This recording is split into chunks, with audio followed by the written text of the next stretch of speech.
Écoutez, la Corse pour deux raisons principales. La première, c'était la possibilité de me confronter à des enjeux de sécurité, des enjeux de sécurité civile plus dimensionnés que ceux que j'avais connus en Côte d'Or et en Bourgogne-Franche-Comté. Même si l'été que nous venons de traverser nous a montré qu'il pouvait désormais frapper sur l'ensemble du territoire national. Et puis le deuxième point, c'était l'opportunité de travailler, de servir l'État ici dans une collectivité, un territoire dont le statut institutionnel est particulier. Quelle sera votre feuille de route?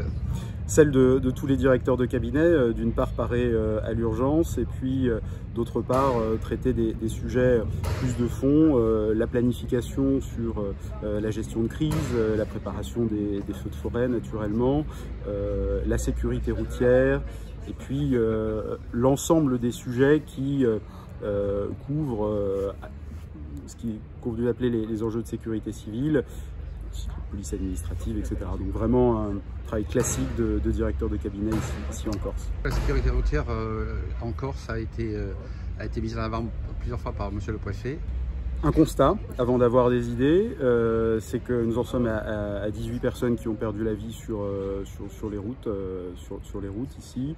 50% avaient moins de 25 ans, 50% sont des motards, c'est 2 fois plus que la moyenne nationale qui est de 23%.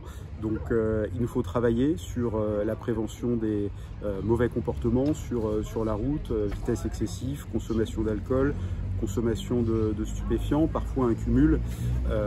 Et c'est effectivement dans le cadre à la fois d'une politique de prévention, mais également de répression des comportements les plus dangereux que nous nous inscrivons avec, entre le mois de mai et le mois de juin, de très nombreuses opérations de contrôle qui ont été conduites sur les routes ici en Corse du Sud.